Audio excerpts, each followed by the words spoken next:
Hello, everyone. I'm here with Radical Ryan rather, and Talzanar, It's okay. Ryzen was Hello. good, babe. and we're going to be doing a hangout on corruption. This endemic facet of the universe, this phenomena that seems to exist in various forms in various societies. We're going to be talking about what we think it is individually from our three perspectives, and how it interacts with the political system. Is it good? Is it bad? And what can we do, if anything, to prevent it? So I suppose just in order of left to right, if you'd like to go first, Ryan. Corruption to me, and this is probably going to be very short and not very elaborative of me, but it's something I'll probably end up expanding on more as we get further into the discussion. But corruption to me, I would define it as just plain and simple careerism in politics. And that's simply because using political platforms to how best to describe this, do nothing but pursue money, fame, television, basically just your own little reality TV show in a way, is how I would define that. Not really serving the people, but serving yourself. Okay, so just political corruption, which I suppose is what we're really talking about at the end of the day. So yeah, well, that's what I thought interesting. Yeah. Well, yeah, that really is what we're talking about. We're not going to be talking about like corruption in the art industry. That would be a long topic. Yeah. Okay, so Talzanar, would you like to go next? Well, my version of corruption obviously kind of stems more to the basis of what Ryzen's corruption there is in that capacity. It stems from human nature. It stems from greed as a human trait. It's something that our species has developed, and it's a very malicious trait. It eats away at your most core ideals, even if you mean the best intentions. And this has been seen throughout history. Like, even socialism as an idea itself spells the exact doom, because you want to, in a very immoral way, you want to take wealth that wasn't gained by yourself and distribute it for a positive cause. It's regardless. Corruption can take hold in every single field and form that humans pay attention to, whether it's art, whether it's politics, social complex, social sciences, science itself. We've seen it corrupt every single field that we try and specialize ourselves in. And that is because of the core fundamental of greed. People, as Ryzen said, the main tendency is to seek either fame or money, and in a lot of cases, it is pretty much money. The fame is normally something that comes with the latter in that capacity, whether it's political. Oh, of course, and power itself corrupts. You know what I mean? Like, we're talking about, you could take the most pure individual on the planet, grant them the powers that we used to grant our monarchies and stuff like that, and that person is just as prone to corruption as any other individual, because one, you have to be trained to understand what corruption is and how to avoid it and how to live a life where these principles either don't affect you, or you do not put yourself in a compromising scenario where you are put into that sort of frame where you can be corrupted. For example, echo chambers. I mean, we've seen this with the left. They're happy to sing someone else's tune as long as they get what they want, while in the right you have people who are like, yeah, we'll get there, but we're not going that way, I disagree with that, and then they fight and they bicker. It shows you the different styles of corruption on either side of the fence, because the right can never make a coherent argument and the left are happy to sing along and march in tune. And both of those corruptions are highly contagious, highly infectious. They've infected every political sphere that we know. As I said, it's infected everything that humans pay attention to. Everything. Look how much we've even tried, out of our own greed, we've tried to create ecosystems. And every single time humans try to create an ecosystem, it fails. It's just, greed manifests in different ways, whether it's for self-gain or self-knowledge. It doesn't matter. The greed principle is still the same, and it's nurtured from how we have evolved. It's nurtured from how it basically stems from pure tribalism. It really, truly does. And it's something that humans don't seem to forget after a good time since we were cavemen, and we still have the same level of corruption and greed as we did back then, except society has expanded, so more can be corrupted. To sort of bring what Talzanar was saying into the modern sphere here, with in terms of the right being corrupted, this is something I see. I think you see a lot in the sort of YouTube scene specifically, with people earning, what is it, like upwards of $4 grand a month on Patreon now, and when people start earning that sort of money, fair enough. In the start, they may start out as wanting to provide a voice for a certain movement, or maybe create a movement of their own. But once they gain a sort of sustainable income from this job, especially since most of these people will be ostracized from the workplace and quote unquote the real world, or a certain caliber of infamy. yes, their decisions start to become a bit more questionable after that, because you have to wonder if they're just saying the things they're saying to keep the shekels rolling in, so to speak, or if they're actually still interested in advancing their political ideology. Which we've seen a lot of proof of that not being the case, sadly, which is why we're here, is it not? Yes. Okay. Sorry. I thought you were done. No, that's all good, James. On you go. And you go. All right. Okay. Well, I mean, I basically agree. I think I would add a caveat, though. Greed, to an extent, is endemic in human nature. Yes. The need to want more, that is a facet of human nature. It's inarguable. The main it's just that facet seems to sort of taper off in other ways. Like I am actually basically a Maslowist, in that I think you have sort of physiological needs, and then needs of security and safety, then belonging, then esteem, then self-actualization. And I think that these are the basic sorts of needs. But I think he ignores the sort of physiological and security and safety, because then you're getting into the sort of into politics and comparative wealth and that sort of thing. So someone with let's say an income of £1 million a year, and very little hope of really advancing that, he's going to be far more interested in protecting his income than he is in doing something that would give him more money, basically. And I think the other thing is sort of political, like, and I do this with every single time I bring up economics. I think you can't really understand you can't extricate law from economics in my mind. They're kind of the same thing. It's all government and politics. Like, and I think that having positions within the state, being esteemed citizens, I mean, it's more difficult to point to examples in the modern day because we are so deracinated. Because we are, and obviously the big multinationals are able to totally annihilate small businesses just based on economies of scale alone, and this sort of thing. So, but historically there have been like magnates of industry and of the state generally, sort of esteemed or very accomplished citizens, as it were. They would certainly have an interest in they would have stake in the country, and they would be able to think more in the abstract. I think that we've done away with the thinking in the abstract. It's all about voting for something which is going to be directly, foreseeably beneficial to me, and sort of that comes first before anything else. Any sort of abstract thinking or abstract advantage has been taken out. So can I interject? Yeah, sure. I would say that like a portion of what you're saying there, I would actually agree is true, especially that last capacity where people are far more prone to like we discussed before, previous, like in tiny little sense. I've lost even trying to be a decent person. I've lost my sense of community, and a lot of people, what they don't realize is back in the old days when we had community and it functioned as it was supposed to in society, so that people not only felt, as you said, safe, etc., secure, but it also helped you grow as a person.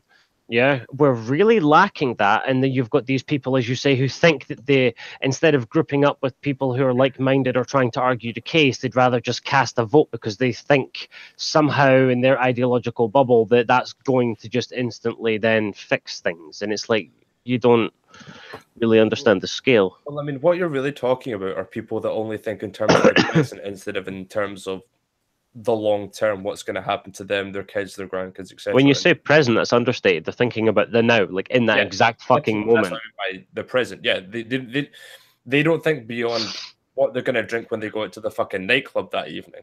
Like, and that's not an understatement. That's the truth. And so that's generally where a lot of the loss of the sense of community comes from, because you can only have community if people are collectively thinking about what their future is going to be within such a community. True, but you also need collective wealth. You need people who have a lot of money and are happy to give to charities, and charities that are well founded and they actually do what their purpose is. This is how it used to work, and now we don't do that anymore. No one trusts charities after all the scams and since the 70s. Just £3 a month, they'll get a fucking well in Africa, and it's like, yeah, but you're going to stick it in a village that has no UN cover, and as soon as you build it, a fucking truck is literally going to show up as you leave and dismantle it. Okay. Like, it's just this. It's unreal. It's a scam. Yeah. Okay. So my basic take on corruption is that the need for that. Okay, I think I've sort of outlined basically my point, but specifically on political corruption, then I would say that it's precisely because our political system is not aligned. It totally ignores human nature. I think that's the basic problem. I don't think I'm as convinced as you, and maybe you'll convince me, or I'll convince you in this podcast. Who knows? But I get the feeling I'm not as convinced as you, and I'm sure we'll get into the details later. I'm not sure I'm as convinced as you that sort of greed is sort of unavoidable, because take the take the royal family, for instance. Hans Hermann Hoppe, I think, makes a good point in Democracy, the God That Fails. And actually, this is what made me a monarchist in the first place. Maybe, rather, this was the first time that I'd heard any sort of argument for the advantage of monarchy. Was I listened to a Jeremy Paxman speech and about monarchy, where he had spoken to the monarch of some tin pot European country. I can't remember what Eastern European country. And the king had said that, from his perspective, there was no the advantage of a king is that he has no ability to act for his own personal preferment or advancement, right? He feels personally the vicissitudes of the state. So as the state increases or decreases in prosperity, he literally feels that effect himself, both nominally in the fact that he is the sort of the king of the whole land, and a decrease in his kingdom's power is kind of a decrease in his own power within the world, if you like, but also substantively in that he receives a portion of the country's prosperity in physical revenue for the crown estates, and obviously the crown estates. And by acting nefariously, he's only risking the prosperity of his own dynasty, and obviously it's not perfect. That sort of purely natural system with no sort of legal framework to operate in. Yeah. But the foundation is there. I think the foundation to the incentives are there. That's what I would say. I think fundamentally the incentives are there. So as they aren't to act corruptly, but monarchs have historically actually acted as anti-corruption machines, if you like. Because if corruption isn't good in Northern European societies, corruption is heavily damaging. And I would say that a particular amount of corruption arises from people not being able to sort of rise up the way they'd like to, and so they would rather act corruptly. And obviously it's to do with the short-sightedness that we, inability to think in the abstract that we sort of touched on earlier. But historically, lords would, they would give particular amounts of powers to some of their subjects, and they'd make them, they'd give them a manor house, and they'd be the lord of the manor, and they would sort of run that particular manorial estate on his behalf. And he would root out any corruption. Anyone skimming off the taxes is, for instance, is his, it's his business. Anyone harassing the peasants, that's his business. A social contract, historically, this can be seen most prevalently militarily in Beowulf, but there's always been a social contract that some amount of obedience is required on the behalf of the subjects in exchange for some amount of protection being offered on the behalf of the of the Lord.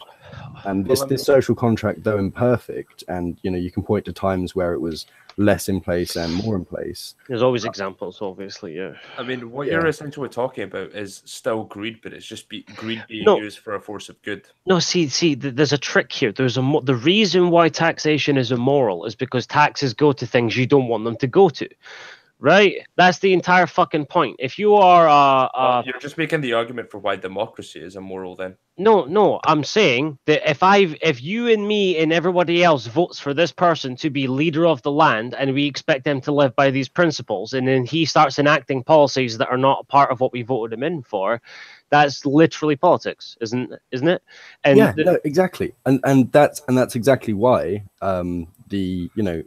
historically kings have had to operate with at the behest of the people. So they have like technically absolute authority, but they physically can't use it, right? Because at some points you had lords who would literally raise armies against them and like defeat them in battle, like the church did, on several occasions, or a literal peasant uprising, which peasant uprisings which happened later, and including one civil war and one king being replaced by a foreign king at the behest of the two, in fact, if you include Bloody Mary and King Philip. There have been two instances where the people just chose a king or did away with a king, because they weren't enacting the policy. We made our the current queen's uncle. He was forced to abdicate because he was going to marry an American divorcee, Wallace Simpson. It's there and this I think goes into the idea of a civic principality versus a sort of a I don't know what to call it, but sort of the Norman model, where you own the land, lock, stock, and barrel, in the same way that you or I might own a shop. Like, but the entire, like, back to bring it back to the taxation, because that is probably a very core argument of any political hierarchy structure, right? Taxation is completely 100% acceptable if I volunteer a portion of my wages to go towards education, go towards healthcare, go towards etc. Yes, if I agree to sign on to that, which every person making any decent money and has a heart in them at all should do. Yes, that's exactly the entire bare principle. Then taxation is completely fine. It's when you are taxing people at the threat of imprisonment, at gunpoint, in theory, yes, that it becomes a genuine issue. I don't want to sit and pay for everyone else's fucking abortions. I don't want to pay for everyone else's children. My child is expensive enough. I don't want to pay for some granny's hip replacement when I've got a fucked spine and at any point I could go and need a wheelchair. Like, the taxation is immoral because it's always used for a purpose that is alternative to what the population actually want. And obviously, since you've got your 30% who are well educated, who are trying to school, who are trying to make a change like we are, and against the 70%, your taxes are always going to be misused. Like, okay, so you're saying that actually any political policy which goes against the what the majority view is therefore immoral? No, the majority view is the issue. The majority view is normally most likely the misinformed. Yeah, and they're the ones with more votes than us. It doesn't matter if we're smarter than them, more of them show up. Yeah, and that's proof in the left's ability to rally. Like, you've seen it. It's quite terrifying. Yeah, and that's why I believe in a more kind of stratified society, whereby you'd have sort of a voting license, that we can establish a sort of. How would your system hold up? Like, say let's give you the benefit of the doubt and say that you manage to consistently have kings or leaders in that particular role who would be able to continuously, without corruption, get to that point, right? And then say a couple of generations in, right? And here you go, you have your first kind of lazy asshole king who doesn't really like the way things are, and I technically have the power, so I'll make it happen, militia style. Yeah, I don't. When that happens, no, of course, but if that was to happen, say that person in position was to be corrupted, and I remember your 3-pillar system was like a 90% vote from one or 90% vote from the other to be able to veto, etc. How is that going to combat someone who, by very definition, has kind of been given the lay of the land, the right of way? Because well, it's that he won't have. Because I'm not advocating a Norman model, or I'm not advocating an absolute model. It's a civic principality whereby the principality itself and the Constitution are ultimately the legitimizing factors. So I'm basically your constitution principle is something I can, to my core, completely agree with, like wholeheartedly. Like, yeah, so the aristocracy is just one block in that wall. You know, it's just I find deeply ironic. I think you need people. You know, I think you need them for specific, very very specific things. And I think that for everything else, that you should. So okay, so what I mean by that is, because of English law, like a law doesn't have the same prerogative as like a king might to try and corrupt the legal system, right? So he like actually has to obey the law. He or he'll go to jail. And so we can make the lordships have the legal articles of association that actually mean something litigiously under English law, that say, that are able to get him to, for instance, preserve local ecological and historical sites, right? That should be a responsibility that he legally has to do, or he can just literally be prosecuted by the court, by the Crown Prosecution Service. I should probably point out for the viewers real quick that the three-pillar model was based off of the premise that democracy, if left unchecked, inevitably descends into anarchy, aristocracy into oligarchy, and monarchy into tyranny, and that's the purpose of it. Yeah, that's right. It's to balance off those three things. If you're trying to balance off those three things, then it's like effective mixed government, and if you fail to, it's a form of anocracy. Yeah. You know what I find deeply ironic? What? Is that the West, America, is consistently criticized because it's a young culture. You can tell in their populace, you can tell in their army that they're young, constantly at war, and yet here we are genuinely looking at them for the solution that they discovered a good time ago now. We do need a constitution. We do need a set of principles that no politician nor the law can bend. Well, the first thing you have to do is create a country in which that constitution can actually thrive. Because I mean, if you look at the current America, the constitution means fuck all to a lot of people living there right now. With all due respect, it might not mean fuck all to them, but that's because they're idiots and have no idea what they're up against. The fact is that you still have a good faction of people, especially a lot of the people on YouTube, Shapiro, Stephen Crowder, Stephen Molyneux, everybody. You've got a good faction of people who are constantly projecting the polar opposite. Yeah, this is fucking important. Yeah. Like, this is more than important. Like, people need to open their fucking eyes and realize just how much politicians are trying to get away with it right in front of your face. They are insulting you with almost every statement that comes out of their mouth. I can't remember the last time I heard a true statement out of a politician. I genuinely can't. I mean...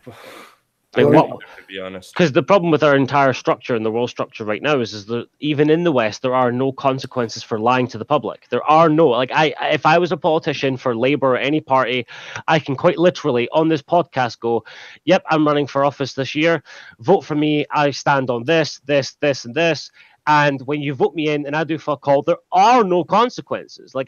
We can't kick him out without creating like the entire nation's awareness about this one fucking asshole in Kent. You know what I mean? Like it's fucking mad. To fight back, you need hundreds of thousands of people just to correct a single politician's mistake. And even then, what do you get? A televised apology that was written for him. Yay! I feel so happy we won. It's a victory. Yeah. It's really a big problem this country is, especially Tory backbenchers, especially that just have no backbone whatsoever. I mean, having no backbone goes true for most politicians in the country. I think that's the worst part, isn't it? Yeah. A jelly politician, a shapeshifter. Well, these are exactly the sort of people I was talking about when I first mentioned careerism. I'm not going to name anybody by name because then a lot of people going, "What the fuck are you on about?" But there are a certain number of people. Stand your ground. There are a certain number of people that are heavily praised within the Tory party right now, and one specifically who, shall we say, campaigned for Brexit, and a lot of people want to become Prime Minister right now. And if he had some balls, he would just take over the mantle. He could do it just with one fucking tweet, but won't. Yeah, he could. He would have the support of the entire party. We're talking about Jacob Rees-Mogg, by the way, in case you didn't get that. Can I just before we're too far away from the point? Yeah, I think with the case of the American Constitution, yeah, people don't care about. People have lost faith in a lot. You know, a lot of the people who traditionally adhere to it and maintain the Constitution with religious zeal have done away with it. You know, more constitutionalism. It's because it hasn't protected them. So actually, it's doing its job, right? If you think about it, because the system's only about to be overturned, and they're probably going to add an amendment, or at least the core constitutional voters are. You know, I'm not talking about the country on aggregates, but these religious zealous constitutionalists, if you like, they would be, what would they do if they got into power? Would they do away with the Constitution? No, they just wouldn't. It's just they probably add an amendment, that says something about like supermajority for Europeans or something, Yeah. So actually that's kind of the American Constitution doing its job, because it's adapting to unforeseen circumstances, but still sticking to its core principle. But that's the problem is that's the exact same logic the Democrats would use to subvert gun rights. We're just adapting the Constitution to modern terms. In fact, I've seen certain leftists on YouTube, most notably like TJ Kirk, the amazing atheist, use that exact logic. And what they'll say is, well, when the Constitution was written, we were running around with muskets, not automatic weapons. Therefore, we need to adapt to modern times, and we need to start revoking gun rights. But that's bullshit, though. That's complete and utter wordplay. Like, I know it's bullshit. No, I know it's bullshit. But the thing is, they will use that logic, and they will say we're not removing it. We're just adapting it. But that's the thing. Like, we have to fight that, because that logic is it's not logic. That's not their train of thought. These people are smart and clever and devious. They know fine well what it fucking says. I know. Yeah, and the thing is, you can always change the metaphor. It doesn't matter what system you have, unless it's like very sort of socially authoritarian or something. But with governmental, just purely talking about governmental structures for now. You'll never be able to remove that purely with a government structure. It's about metapolitics. It's about everything else going on in the country. It's actually about it's about civic society, civil society. I don't know if this technically ties in, but I feel like it kind of does. I feel like if you are allowed to own firearms and you feel the right to defend your country, and it's designed to not only to overthrow a tyrannic government, but if you are attacked, you have a trained militia. That's fucking handy. It gives you a sense of nationalism. It gives you a sense of pride of where you come from. It gives you a sense of being something more than what you are. And like, for fuck's sake, man, dude, Scotland's nationalism is almost fucking dead. Like, obviously there's a big group of people who are trying. Yeah, but calling it that is just dangerous, even if it's accurate, because the world is so fucking snowflake, flaccid territory. It's unreal. Like, it's absolutely just... It's unparalleled to anything we've experienced. This level of global ignorance at a time where we're all connected and the information is right in front of you.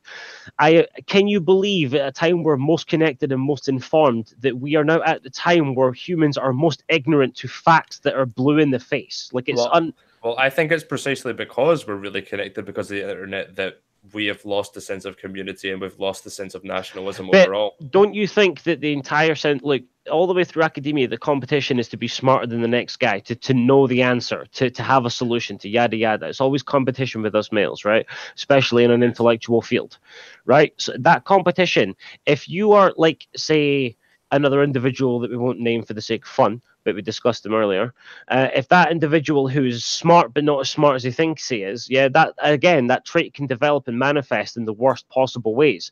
So you're constantly trained that you have to be the most knowledgeable, but you're lazy, so you're misinformed, and that's it. You know what I mean? That's pseudo-intellectualism right there. It's lazy people who are smart. You're not smart enough to sit down and read the whole book, but you're smart enough to read the intro and then claim you've read it. I would add, it's not even about being smart. It's just about appearing to be smart. I mean, if you go through... But you need a certain caliber of intellect to at least pretend. Like, even if you're playing... able to pretend that you are. And this is... if any of you read The Telegraph, you'll see exactly what I'm talking about whenever you read anything by, say, like a Tory student at any one of the Russell Group universities, right? I read an article a while back, and this was sort of... The article was published just after the general election of 2017. And the article has said, to win over voters from Labour, we must present the case against socialism. Now, does anybody see a problem with that headline? Well, the solution against socialism has been presented time and time and time again. But is that from is that from 15 years ago? Yeah, and it's just like, but he goes on, and it's like a 19-paragraph diatribe with graphs, and he's clearly put a lot of work into structuring it, but for no fucking reason whatsoever. He's only preaching to the choir. He's only preaching to people that are already going to agree with him, and that's essentially where pseudo-intellectualism comes from, right? Well, that's top tier pseudo. That's top tier. That's a smart person actually convincing themselves that they're smarter than they are. That's pseudo intellectualism at its top tier. Yeah, I'd grant you that. It's not about your ideas. It's about how you can be presented. It's about how your face can be used for public appeal. That's what parties look at when they're looking at certain candidates. It's popularity. Yeah. It's just a mass popularity Can contest. we sell your image? What was that comment, James, on Sadiq's popularity thing, where it was like something along the lines of, "Oh, he's very votable," or so. Yeah, and it was for anybody watching, it's the YouGov poll on Sadiq Khan's popularity. It was published slightly after Donald Trump was revealed that he had a higher popularity rating at this point in his presidency than Obama did at the exact same point. And somebody published Sadiq Khan's approval rating, and underneath it had a list of comments from people stating why they thought he was either bad or good. And it was just like loads of quick pointers. But Sadiq Khan's top point as to why people like him is he is very electable. Not he's a good mayor, not he stands for good principles. He is very electable. What the fuck does that even mean in English? It means his skin has sufficient content and melanin to melanin ratio. I am the right shade of brown for you to. Yeah. I'm the right shade of brown for you to have to vote for me, otherwise you're fundamentally racist. But the thing is, when it comes to this is sort of going off. That's unreal, though, isn't it, James? That's fucking unreal, isn't it? Like that's. To go off topic a little bit, you'll see this from the right as well, and this is something that annoys me, is that the left is constantly pushing what we would all call the diversity is our strength narrative. And a lot of people on the right, cough, cough, PJW and the likes, will claim to be against diversity unless it works in their favour, which is i.e. Candace Owens, when they will try and use her to present the conservative side as being, we're just as diverse as the Democrats are, to try and appeal to people. Yeah, when certain factions of your party try and attach themselves to the childish concept of let's try and keep up with the mainstream, as soon as you put your foot in the water, as soon as someone tells you it's hot and you put your foot in the water, it's cold. And they don't ever seem to learn this lesson. And it's like, do you have access to a phone, a tablet, a TV? If not, I understand why you think this way. If you do have access to these devices, how the fuck are you coming to that conclusion? Like, you should never play by the rule book of the left, because the thing is, if you start playing by the rule book, they will always win because they control the arena. The trick about politics is to play. The trick about politics is to play within the rules set before you, but keep the ideas fresh. That's why we're supposed to have debates, and this is something that you brought up earlier, and I wanted to make a wee interject that, like, every single conversation. Look. If you were to debate a scientific idea against any other person in that field, in an active debate, online, whatever, you'd be sat in front of him expecting to bring stats and data to the table. If you're going to challenge someone and their ideas, and you know it's going to challenge their ideas, you best come prepared. If you don't come prepared, you are acting in a pseudo-intellectual fashion. You are claiming to be knowledgeable while not knowing fuck all. Oh, I don't have the stats in front of me, but I know you're wrong. Go fuck yourself. Like, that sort of level of debating. It's like people have long forgotten how to debate in a, not just a civil fashion, but in a correct fashion. People these days, James, for example, like, James, if you were far left or I was far left, right? And when we clashed on the previous podcast, what would normally have happened in that scenario is if either of us were left, my feelings would have meant more than your facts, or vice versa. And that is so fucking wrong. It's unparalleled. And it just shows how disconnected not only the world is, but academia is from how we used to actually intellectually debate ideas. We need to go back to basics and teach people that, no, your behavior is unacceptable. We're not going to give you a fucking safe space. If your idea doesn't meet these standards, or you can't present it to these standards, then don't present it. You're welcome to voice it in a fucking pub somewhere, but you're not going to get grounds for it because it requires a certain amount of testing. And it's, oh my goodness, it kills me, man. It truly does. And James, if you've got any experiences of that, man, please fire away because I love hearing them. They're brutal. No, too many to account, really. But yeah. Well, then feels bad, man. Just feels bad because it's like I don't have to put up with it, and I'm already angry at it. Yeah, you have to put up with it. So, fuck, man. Well played. Like I'd be bald. You know what I'm saying? You have to put up with it in a university atmosphere. You kind of get used to it almost after a while. Yes, but that can corrupt, and well done for James for not allowing it to corrupt him because that shit is wildfire. You know, it's heinous. So well played, James, my man. Just don't let it corrupt you. If you end up coming out, man, don't worry. I'll slap the corruption out of you.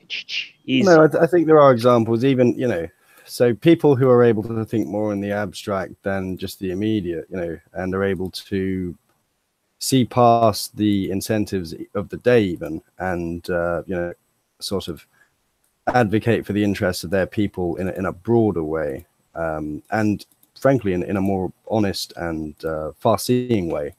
You know, I mean, you know, you point out that, you know, YouTubers like Sargon of Akkad who, you know, make too much money on YouTube, and you know, they can't really. I never said too much. It's he's being sued at the moment, so he isn't making enough. No, I meant that too much money at the moment to have a perfectly honest and frank opinion on everything. You know. Well, but then you also have people who, you know, their livelihood is you know, it's their livelihood is dependent on their YouTube channel, but they continue to, you know, to soldier on. Yeah, but, you know, regardless of the effects of their Patreon account, I would put Millennial Woes in that category. Yeah, well, I mean, it's a horrible situation to think about, but the way I would put it to you is like this. Well, we currently run the Albert Agenda podcast on my channel, right? So let's say that I inevitably, I don't know, was completely socially ostracized from society for hosting that channel, right? And let's just say that didn't happen to you and Tal here. Like, I don't know why that would happen, but let's just say it didn't. Very weird. Right. Now, my sole source of income now is that podcast. Would it not creep into your mind if I started making changes that I was making those changes to sustain my own livelihood, and that I was slightly less concerned with the evolution of our movement, let's call it? Yes. Right. Jim Sterling. You know him? Yes. Great example. Jim Sterling, I used to watch him until he turned into a big SJW, and it was like instantaneous. You saw the change in his video. Yeah, you saw the change in his video like fucking overnight. He went from constantly bashing stuff that needed to be bashed down to absolute coddling the shit, getting all political and in all the worst spheres, getting offended for people he doesn't even fucking know, and it spiraled completely out of control. But he's trying to maintain his relevancy, though. That's why he's doing that. It's the same thing with like Eminem is probably the fucking best example of this, when he comes out with his anti-Trump freestyle rap in a fucking car park, whatever the hell that was. By the way, that was by far one of the most painful things. My mate sent a link to me, and I was like, I'm not clicking it. And he's like, you have to click it. And I was like, I'm not clicking it. And he's like, bro, it's painful. It will actually tear you. And I was like, oh, okay. Right, okay, not sure I don't get a lot of that shit, you know what I mean? So I clicked it. And watching him break it down like a spastic having a fucking seizure was the most painful thing I have seen in like a decade. And the reason I stayed away from streaming is because I found streamers really cringy, and I found all the female streamers kind of doing it more for boobs than actually playing games. But obviously you will have your people who are actually doing it for the right reasons, both sides of the sphere. Shut up. Yes, I'm aware. But I'm referring to an average basis. It was hard to find streamers I liked. And those are... I mean, most of them are cunts, in my opinion. I mean, that includes you. And Eminem out-cringed every streamer I've seen by far. And I'm talking about like guys who are so embedded into WoW that they have the theme behind them. They've got like the... like, you know what I mean? Like, they know the lore better than they know where the clitoris is. You know what I'm saying? Like... well played, and he out-cringed them with that, breaking it down like an absolute spastic. Isn't he like 45 now? It's not that. He went from, remember that, like, look, when he made the video Rap God, I laughed at that. I laughed at it because like, literally mumbling words doesn't count for you saying full words. That's not fair. Yeah, that's not you rapping really quickly. This you is making a Kronos sounds. clip right here. It's making you sounds quickly. Like, that's cheating, right? Okay. And then he does a breakdown of Trump as slow as he can do it. Like, the word tempo wasn't applied to this music video. Did you see Steven Crowder's impersonation of him? It was amazing. That was fucking Stevens incredible. Was better. Like, dude, if he'd stuck that on iTunes, boom. I'd have rather given him the revenue, you know what I mean? Rather help them get another Gay Jared. Easy, you know? And I know that you don't like Stephen for his tweets, but we discussed this previously. Like, I'm for what people... Yeah. I'm for the content they produce on their major platform. I know. I get your take. You don't like that shade, and I completely agree with you. Twitter is an emotional mess. It's what it's designed for. It's so that people will emotionally react. That's why it limits you. Yeah, so you can go, in 3 messages to make a point. You know, easy. You know, and I understand that people do get emotional because Stephen will get spammed like fuck. He'll read some of the most heinous shit in the world, and if he's read enough heinous in one day and he can't quite put the phone down and pulls it out one more time, he's probably going to react. And yes, it's unhealthy, but sadly, what I would say in defense of Stephen is we all need an outlet somehow. And when you're in the political sphere like they are, whether it's, even though they're doing it in it's a comedian show with a political touch, even in that capacity, man, the shit we read every day, the shit that's going on, is unparalleled to anything that we've ever experienced because of the information flow, because of the technology. You know, 30 years ago, before the power of the internet, no one would ever have known what's going on in South Africa, other than they need wells for £3 a month. But, wells, I am so. You're cruising for a fucking doxing, Tal. You know that. Come on, me, bruh! Dude, you got no idea, right? Look, I gave the information I have on South Africa to Snaz, who took it to his political party in Sweden, and they Snaz is a member of. Can I mention the party name? Go. Is it the Sweden Democrats or something? Yes, Swedish Democrats, yeah. And they took that information and posted it all over their social media. That was their emotional response. They couldn't believe that this sort of thing was happening and no one seems to know. Yeah, so they published it and got banned on almost every media platform they posted it on.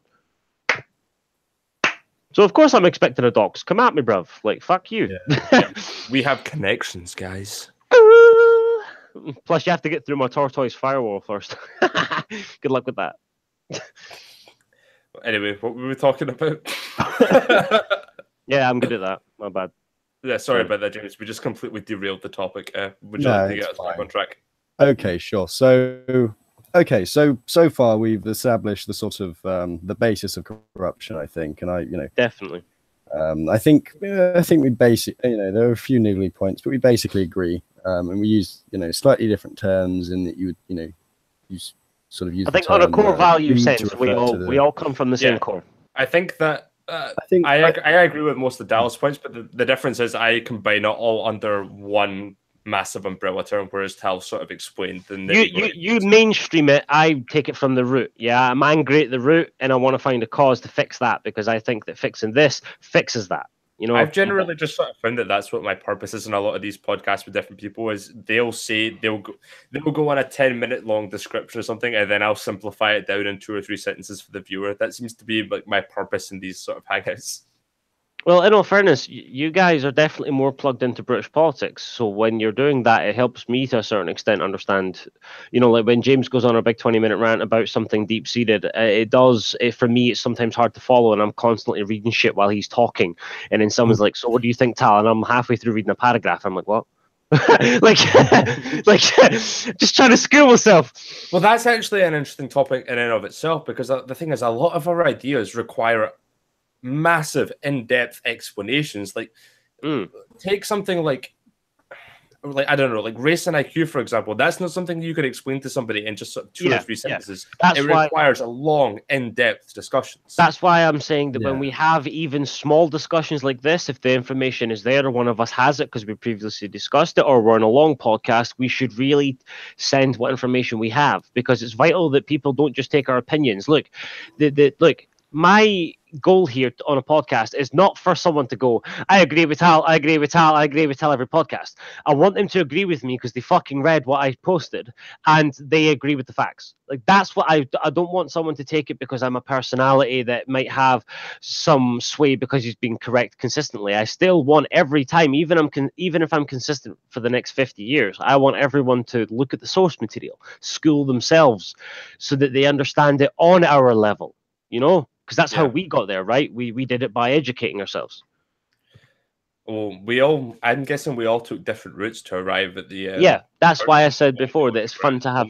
That's why it's fun to have me and James being the same direction, the same as much as we can, but at the same time we're coming from his different academic angles. world and my completely world experience. Yeah, and they necessarily sometimes they don't mesh, but that's what we want. We do want a conflict of interest sometimes because argument is healthy, and it gives us all an out too. And you also want to show. Sorry. Let me use the point that we were talking about before. Just before the derail, that stuff. Yeah. The charity point, right? Right. This is a real world experience that I have, and you know, I had only realized I was I was pro aristocracy, etc. But I had only realized sort of the full extent of the kind of system that I would want after having worked in charity and gotten experience of how charities are structured, what they are with regards to other corporations. Can I ask what charity was it? Religious? Sorry, I can't. I'm not going to go into any details. I'm sorry. No. Can I at least ask if it was religious, based on? Because I'm sorry, I can't. No, that's fine. Okay. Well, I have an experience with a religious group, and they went out their way to completely fuck my life over and put me in debt. So, like, I'm happy to discuss that too. Like, that's some insane shit. That, like, they put me £3,000 in debt because I had a religious dispute. Not a dispute. It was meant to be a discussion, but he got offended by. Basically, I got comfortable with the term of, like, it spread like the plague. It was something I'd used, like AIDS spread like the plague, space AIDS. It was just something I threw around casually because I wasn't around people that were offended that easily.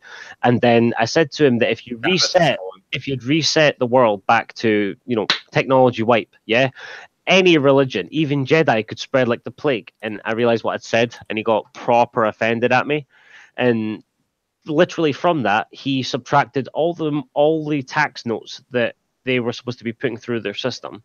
And about 2 years after I left that hostel, after they promised me a flat, got me built up for the flat, made me spend my savings on the flat, and then denied me the flat, they put me £3,000 in debt, claimed I never paid them a penny the entire time I was there. And it's like, then why would you keep me for a year? Like, you know what I mean? But the problem with this scenario is I can't take it to court because I had a break-in. There was a new guy who threatened to stab me over a bottle of Fanta. For real, like, seriously, he kept drinking my juice, and I was like, bro, come on now, I know you're new, but go fuck off, you know what I mean?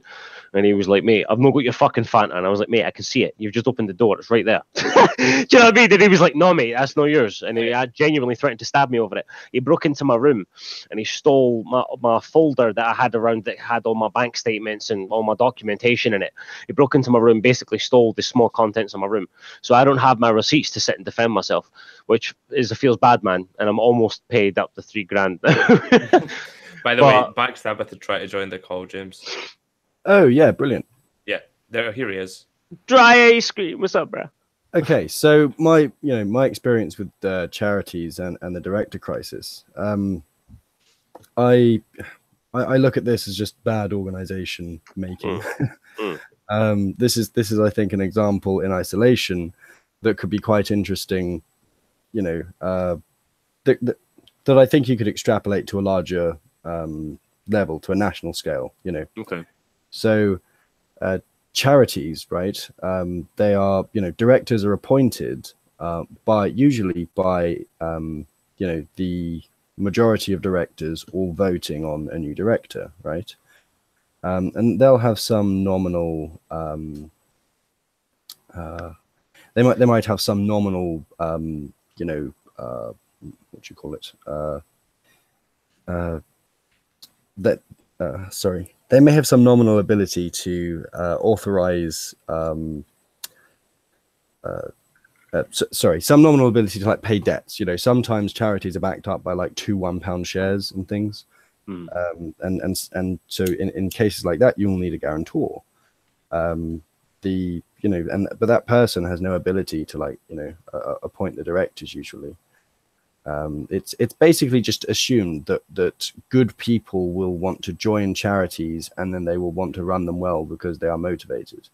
And it's like, look, lower pay, and therefore, you know, they'll just to bring you know, Stabbath up to speed on what we're talking about. We're talking about political corruption. Righto. Yeah, and in the case of charity governance, you know, governance, and there is of course a governance crisis. There are websites for this sort of things where, you know, chief execs of charities and directors and people like get together and, you know, they write articles and that sort of stuff. That, you know, you just Google charity governance crisis. I honestly think the only way to solve that is to basically like nationalize the charities, if you like, attach them to their local constituent authority, like their county council or what have you, and you know, have both the county council and, you know, and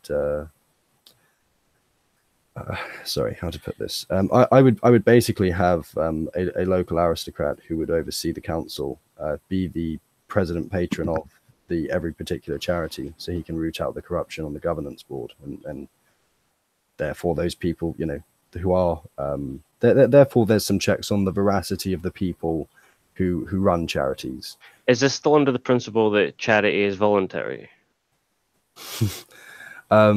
Because otherwise, charities hire staff.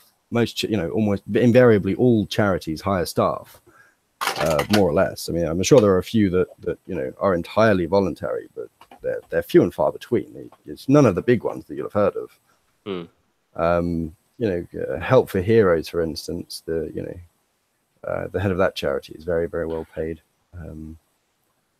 I know that Bethany Trust have got a thing where they bring a lot of these American Christians over from America to give them some quote-unquote work experience. And all that stuff is basically they don't pay them a thing, but they get to live in the flats that they own. They do the same in Jerusalem. But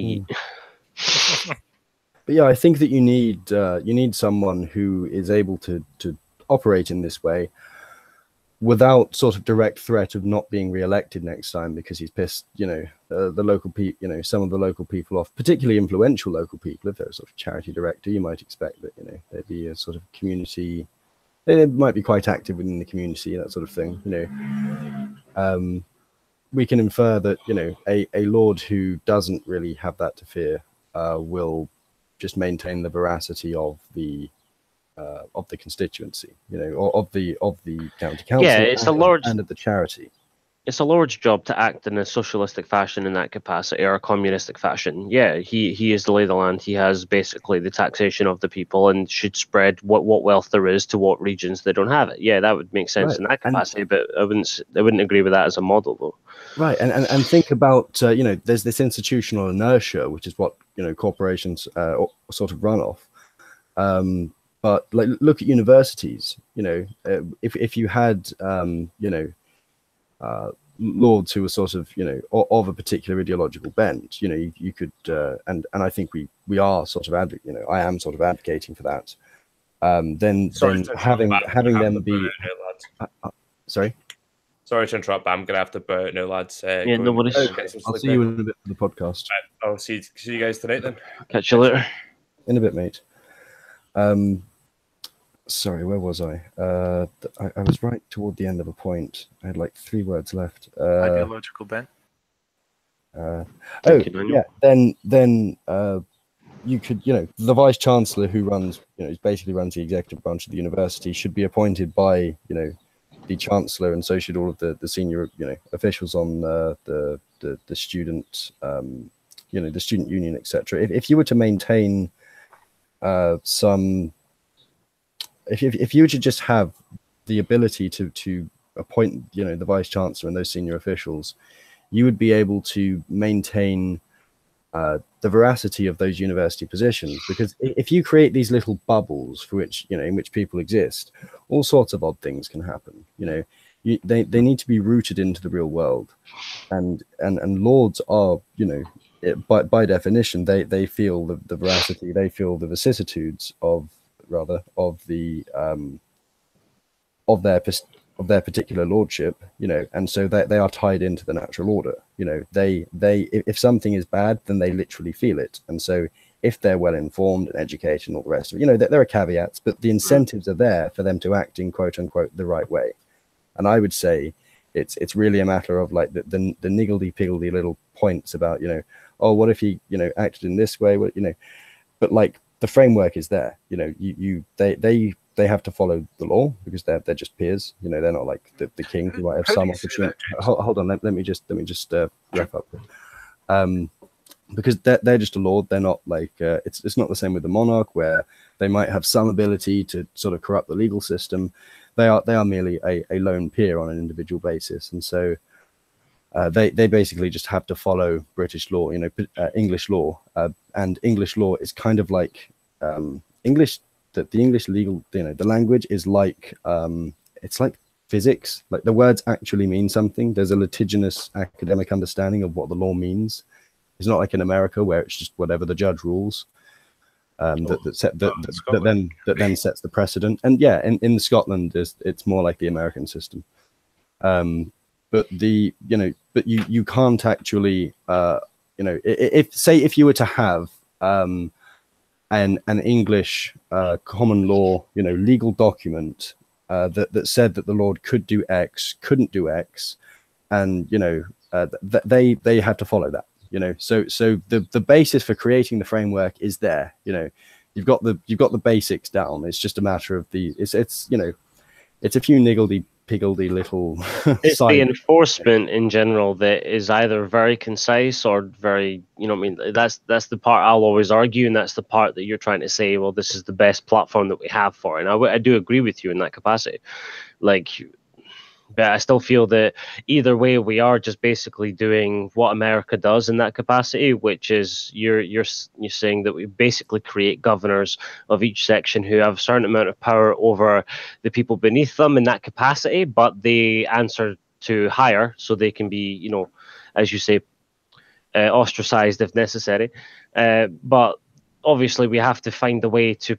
As the people, we need to find a way to give the people the power to remove them, not just have the government deny us that principle and then leave the person in power. Say this word? Yeah, exactly. So it's I you know, for a removal of a particular lord, the best method would seem to be the authorization of the liege lord and the you know, so basically the people would have to demand it and the liege lord would have to authorize it, right? So like if you're in the borough of Tower Hamlets. I don't know what shire that's in. No, okay. Is it Buckinghamshire? Let's assume it's Buckinghamshire. If you're, you know, so the local people are like, you know, this guy is going completely against our wishes. He's not technically done, you know, he's not failed in any of the legal capacities or anything, you know. Or it might be a situation where like the court ruled that you know, he hasn't violated the you know, the constitution of the lordship, but we actually, you know, we're convinced that he has, you know, this sort of it's basically like an appeal to the king. Well, there's nothing wrong with like the current issue with our own government is lack of transparency. All we have ever demanded is an investigation into someone's actions, and if those actions end up being criminal, please deal with them appropriately. This turns out, you know what I mean, like, and if they present that information through Freedom of Information Act, for example, I would be more than happy. Yeah, it's the lack of transparency, the lack of answers, the brick wall that everybody faces when they come into politics or when they try and have their say. That's exactly the problem. Like, absolutely, and I think twofold here. You know, with as Sir Arnold said in Yes Minister, with power comes with permanence, and rotation is castration, and I think that's very true. You know, ministers, the average term is I think 9 months or so. It's a very short period of time. You're not able to really run the department in most cases.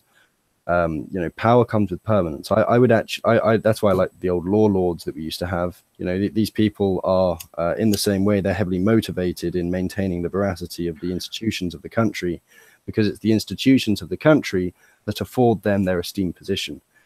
So again, it's sort of bringing this sort of it's bringing human nature in line. It's bringing politics in line with human nature. It's adapting for human nature. On that note, I would actually add something to that then, if you don't mind. Sorry, Daniel. Yeah, sure. Last thing. With your 3-pillar system and the way that if we look through the eyes of modern day, and how politicians act with trying to attach themselves to the mainstream, my only issue with your model is it's just as easily corrupted on the signs of we want this person removed, and then 2 fields of your 3-prong are leaning left this season because it's mainstream. Like, it's just a modern day example. And as I said to you previously, and I like to bring up again, I do completely agree that your model is the best chance that we have. It's just I'm definitely not convinced that it's anywhere near not corruptible. I think it's just as prone to societal changes as any other political structure, because at the end of the day it's the people that have the power, quote unquote, and that's dangerous because we have the technology to see the mainstream opinion without having to ask it on a fucking TV show. But this is the other advantage. On the flip side, you have the advantage of the Lord not having to worry about being deposed over particular issues, right? So the monarch is equally as say it's the Tower Hamlet example. The Earl of Buckinghamshire would be heavily invested in maintaining the veracity of the particular system, and heavily invested against sort of getting rid of lords for no reason. How about I simplify it further? How about down to a population level? We discussed this before, 30 versus 70, right? No, I understand the point you're making. I'm not. Okay. I can understand how, like, I know what you're thinking. I'm not being besides the point. Like, no worries. I'm just wanted to point out for anyone listening that obviously my polar argument is that they can then enact laws that we disagree with because they have the majority of vote and it's left this season. But yes, thank you, James. Yeah, it's the old democracy is 2 wolves and 1 lamb voting on what to have for dinner. The old bait and switch. Yeah, I agree. Yeah, absolutely. But this is the point. By having a stratified society, by having this, for one, the ability to vote, to understand, a sort of license to vote, and I know you're probably thinking of ways in which that wouldn't work, and I can see them too. But like, let's just assume we have to stand somewhere. I do agree with you. I criticize myself, I'm a critic, but I have no solution. So as an implicit assumption, let's just assume that you are able to come up with an impartial test to test how your efficacy for politics. So it's non-ideological, but it's so just your ability to understand and vote on political phenomena. That if you were to have that, and then you were to have a sort of civic principality, the gentry, that those just between the noble and the ignoble, and they're heavily invested in their own way, less so obviously than a local lord, but it's the gentry who would be sort of next in line for the lordship if the lord acts out. So you have, you're able to exclude sort of portions of the electorate, whilst reducing some in some cases some populist ability to get things done. So like aristocracy can act as sort of thing, like they do in the West. Sort of, but it's more than that, because you're dishing out some of the powers to the aristocracy and the monarchy and to the legal system. And to the constitution, etc. So you're restricting, in particular instances, popular, the ability for populism, for democracy to sort of direct democracy to sort of get through, whilst at the same time creating sort of more, how to put it, creating a system where some limited, genuine democracy can actually occur and will occur on most issues. So just off the top of my head, I would think something along the lines of like 85% of all political decisions would be sort of purely democratic. The only sort of exceptions, I think, would be where it comes to the military and that sort of thing, which should be done by the central government. And I think in that case, the crown should appoint the ministers. I don't think that. I think maybe we should. Maybe there should be some democratic element to it, but I think ultimately the decision should. History taught us that politicians have no place in war. Like, Yeah, when it comes absolutely. to combat ideology, combat principle, they are not schooled. They are just as misinformed and as unwise as children in that capacity. I never ever agree that politics should ever blend into military, ever. Yeah, I agree. Like, And look at the US. You know what I mean? Like, everyone knows that their Air Force basically wear political handcuffs with pride. That's why a lot of their troops die, because they can't get the exfil because of political reasons. It's like, yeah, I would have it so as a retired chief of the defense staff could be voted into the House of Lords as as like the Lord Marshal, and could serve in a ministerial position from there. I think as well, we live in a very strange, just to point this out, we live in a very strange time where the older generation, the older people, yeah, they are either one of two style of ancient people. They're either the dinosaurs that we grew up with, who technophobe as fuck and getting all their information passed to them, or they actually are people who maintained that priviness, yeah. And we are kind of finally falling into, like, maybe next generation will actually be at a point where every old person is just as informed, or is just as informed as they should be. But the longest time, the issue with the House of Lords has been that it's been a bunch of borderline, completely oblivious individuals who are not that well connected to the ear to the ground of the people, nor to the rest of the world. And it's because of their lack of, as I say, get their information passed to them. And I think that's dangerous, But we are about to possibly outbreed that soon, so that's courtesy of technology. So that might be a thing where we may be able to prosper there. Just a thought. I wonder. Yeah, I'm not too sure about that. Well, you're not gonna, with the way that social media has been enforced in the population, and for the fact that all of us right now are sat in Google Hangouts, and any person trying to make any change knows they have to be connected to the internet. I would have thought that basically makes itself redundant in the long term. Yeah, we are going to be old and connected and still talking on whatever voice comms program. We're probably still going to be playing what Tekken 50, Daniel. Like, don't lie to yourself. Yeah, like, and we are that generation. What I was going to say was that I think there is a sort of disconnect between, like, the political class and sort of common folk. I think common folk are becoming more informed than the political class. I still think it's 30-70 though. You still have your people that are just blatantly ignorant because they can be, because it works. Being offended works, and it gets you promoted. Yeah, supporting your point, it is getting there. But I think that the political class will be a bit slower. No, yeah, I still agree that it'll take time, but that's why I mean like a generation or two, because we are the generation that I think will be basically the proper OAP pinnacles of, still connected. And there are plenty of generations beneath us who have already made a dick of themselves. So give a one generation afterwards, and I'm fairly confident that by the time society continues growing the way that it is, especially with its almost zero limitation on technology, but complete utter polarization and of surveillance, which is unreal. I do really think that in a generation or two that'll be that. Like, at least we will have that problem solved. You won't have your OEPs voting on shit they don't even understand because they go and get their fucking daily record every morning. Like, that kills me. Yeah, and that's a good chunk of the population. You know what I'm saying? Like, that is a serious problem, and that's why we have such an issue getting the right votes sometimes, is because even when the right votes are voted for, they outvote us, the bastards. What is that French expression? I never know how to say French. It's like nobility obliges. Oh, noblesse oblige. Yeah, that's the one. Noblesse oblige. S'oblige. Yeah, it's been a while since I've done French at school.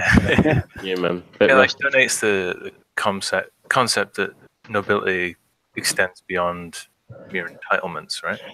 I would agree with that if you're aware, like if you're brought up properly, yeah, and you're taught that these principles are important, yes, but you do still have your times of war or whatever where the person in question doesn't have the time to teach this child the proper principles, and the mother can only do her best, but children rebel, and she doesn't have the etc. Man, like I would actually have a classical education center, sorry, a classical education program with just the royal family and the children of the aristocracy, and that way the entire sort of family could be maintained in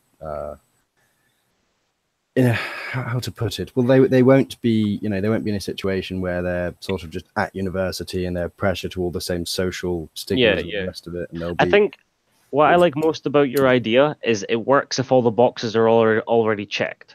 Like if we can check off X amount of boxes within society and how it behaves and operates, your idea can actually work.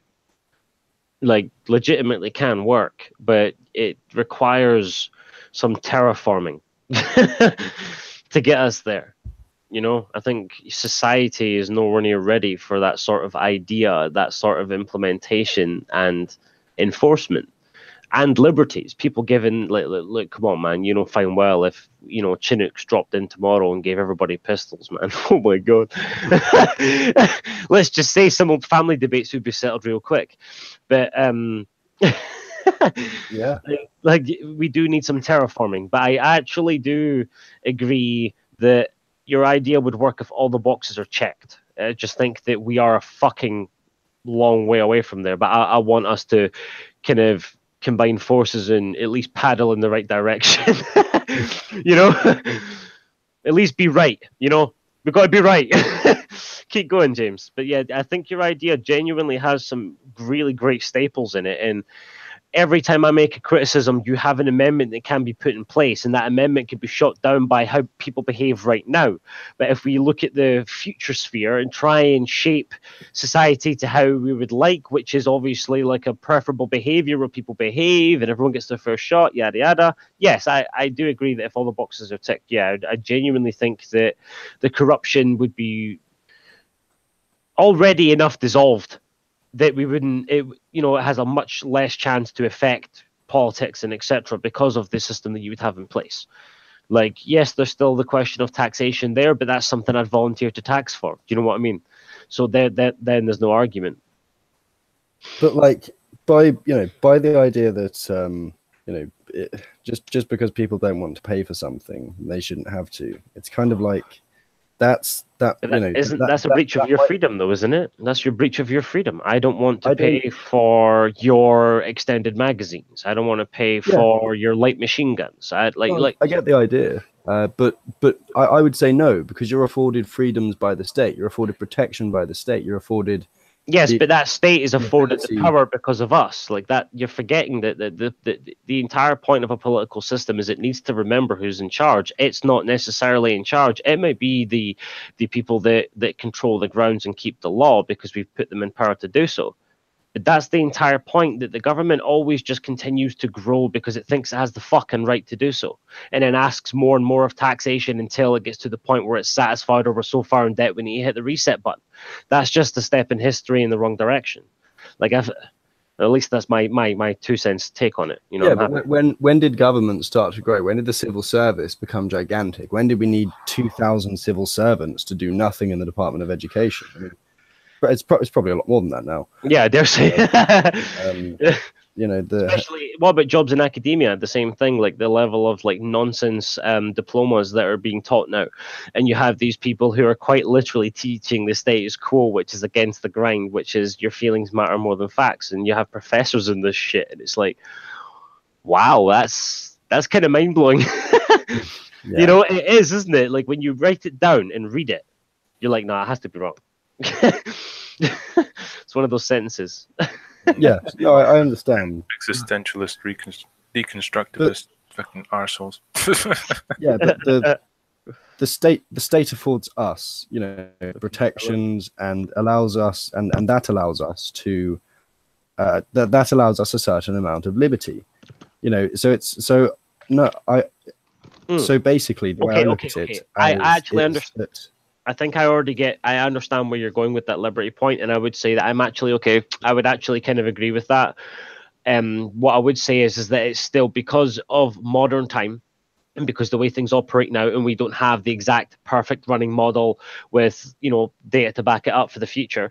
I would say that if you apply dynamics that are being used right now, that it is definitely prone to all the same issues that we've seen before. And my problem being is that we need to flip a lot of switches for your idea to work, and we need to start trying to work out how we do that, how we convince people that fuck man, how to fucking convince people to just do their own research, convince people to read this article. Like, we just need my argument to my solution to implementing your political structure, your entire theory, would be race and IQ.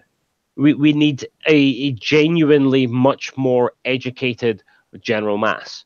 We need to be much more efficient as a human species. We're far more capable than we're doing. We really need to start working on every country. If every country has the same IQ on a genuine general basis, and it's a good IQ, then every country can compete equally in a free market capacity. For an example, yes, I know not everyone agrees with open market, but I don't see why not. Like, it's obviously you have your companies like Amazon that play the monopoly game, but if you look at Amazon at all in their political stance, they're left, and that's why they're given so much ability to do so. And that's a government issue as well. Like, no, I totally agree. But I think that just on the sort of the broad principle, I think that collectives, living within a collective is better, and so the only way you can do that is by having a government, and that government needs to be able to make decisions based on what the best government, and this is, we can go into the particulars, but in the ideal, that government needs to be able to make decisions based on what is best for their constituents. No, of course. Like, if you told me we're not necessarily every individual. Of course, if you told me in your model that we're having I'm being taxed for the things that I'm agreeing to be taxed to, and then you tell me, by the way, sorry, but your taxes are being increased because there's a homeless epidemic, we have the excess land, but we don't have the funds to build the house, so we're going to build houses. That's entirely fair. Yeah. Like, if all the taxation is used for proper moral reasons, I'm down. Yeah, it's the fact that they're used for such immoral reasons, and the reasoning given is because give people rights. It's like, but that's and I like your ability to be able to say that and to convince others and change it so that we aren't paying for people's magazines or tampons, whatever it is, or abortions or what next, based on your opinions. Or abortions, yeah, because that's what I mean. That's the immoral scale of it. That's what I'm counter arguing. That's what I'm basically arguing against. The concept of, we're taxing you for window tax, we're taxing you for sugar, even though there's no fucking short supply. We're taxing you for people's abortions. We're taxing you for other shit that is basically irrelevant to your existence within your community, within your, But as I said, I'm down for being forced to be taxed for the homeless, etc. That's entirely fair. If the housing issue, let's deal with it. To be fair, the sugar tax will reduce heart disease. Dude, it destroyed whole companies. Lucozade is fucked. Lucozade's product tastes like absolute ass cheeks, and I will never drink it again because it tastes like absolute butt cheek. It's horrible. I don't think they had any sugar in it ever. They went from 32 grams of sugar down to 11.2, and it tastes like someone pissed in your lemonade. Like, it just tastes like watered down lemonade. It's actually rancid. It's fucking horrible. That company is fucked because of the sugar tax, and so are a lot of others. Like, you can taste the products, the differences in a lot of products that are not willing to pay the tax, so they reduce their sugar content. It's damaged their product because they can't afford to pay the tax. Okay, but or simply the product becomes more expensive. Like, no, but Pepsi did. That's what they should have tried. That was their prerogative, I suppose. But at the end of the day, they're still being strong-armed into making a decision. Do we hike our prices up? Which, considering the fact that Lucozade might be a product that everybody knows, but it's something that most people buy when it's there for £1 instead of the $1.89 or whatever the hell it normally is. Yeah, if they increase that price even more, you're looking at cider prices, like the new cider prices. Like, and I'm not paying a tenner for a bottle of Lucozade. You know, like that's going to Yeah. kill them too. So either way, they've been strong-armed into making a decision that crushed their product because of a tax that wasn't necessary. That's just a stupid economic decision from our government. It's crushed a lot of companies, and for no reason. And that's a bad government decision. It's just poor. Mm. Well, I Like the don't trams, really- just like the trams. The trams did the exact same thing. Like fuck me, you just wrecked Edinburgh. Yeah, I don't think that the government should necessarily be trying to control people's diets. I think Yeah. that, Like natural selection. I'm sorry, like James, I have a stance on this. Okay, when you should be allowed nothing, no drugs, no booze, no fuck all till you're 21. Say when you're 21, do what you want, because if you're a clever guy, you'll do everything in moderation and don't kill yourself. If you kill yourself, natural fucking selection, baby, get it done with, please. Like I'm fucking sick and tired of the masses. Like look at Wally. Okay, the human race is not going to turn into that because you're 30% or smarter than that. Enough said. Like I have a serious issue with people who are massively overweight because of no medical reasons, no underactive thyroid, no diabetes in the family, no nothing like that. They're just fat because one day I looked down, realized I couldn't see my dick, and then thought, you know what, I'm going to eat something. Like you're a fucking idiot. You got no discipline. Like that winds me up. People need discipline. Humans well, need one core of the discipline. issues with the sugar tax is that it makes artificial sweeteners more Illegal. it makes artificial sweeteners more palatable. And artificial sweeteners help make the brain produce hormones that make you crave sugar, like insulin. And that'll lead people to eat more foods with sugars in them, and then that'll lead to even more heart disease. Counterproductive. It's like Diet Coke. It's like, for the fact that the deep irony of someone ordering a supersized meal and getting a Diet Coke. The deep irony is the way that the syrup is mixed, the way that it is faked, it actually creates a product in your stomach that's worse than sugar. It's like slow clap. I love the industry. It's some top cake. It really is. Coca-Cola is awful for, in your digestion. Dude, have you seen what it does to rust on a car? Yeah, I know. Yeah. There you go. Enough said. Just watch one of those videos. Stop drinking it. Like, watch the video of when Coke comes into contact with stomach acid. Yeah, dude, that's mad, isn't it? Yeah, it's like solid. It's like a solid wall of sugar. That's why. It's almost like that science experiment where the stuff used to come out the test tube and then it would look like lava, then it would turn into like solid foam. You know? Yeah. Yeah, it's volatile as shit. This reminds me of the cholesterol thing, which kind of bothered me. What do you mean? Well, like when people were saying that, like in the 70s, that arterial plaque and all that stuff. Whereas if you looked at like countries, their diets were more heavily focused on butters and fats and things, that they had less heart disease than in the UK. But isn't this whole stigma that dairy products are dangerous for us still? Like, isn't that argument? Oh yeah, it's still there. Definitely in the UK, people still think all that stuff. This is so ridiculous. The arterial plaque thing was for the most part a myth. When they were researching it in the 70s, it was arterial scarring they were looking at. It wasn't plaque. But they didn't know. And since then, it's all been debunked. It's all been debunked, but the cultural damage is still there. Well, it's unreal because same thing. If you sorry to just hit on something else, but it's the same thing. Like, there's a video on YouTube, and it's got an ex-Russian spy, and he's talking about like how easy it is to actually change a society in one generation. Like even the Russians with their ideas of how to get their ideas of communism or whatever back in Soviet Russian times, even they were completely surprised about the results and how fast it manifested, how quickly it's easy to teach the next generation, and how that affects them and how it affects their decision making and their politics and etc. Like it's unreal. I was having a conversation with a medical student, and he was convinced that he was convinced that the arterial plaque thing was like the gospel truth, because carved open a body and pulled out all this fat from the arteries. And I said, well, how long has he been dead for? And he's been frozen. His blood's separated. That's what you're pulling out. The same thing about that vegan. I can't remember her name, but it's unreal. Oh yeah, you're right.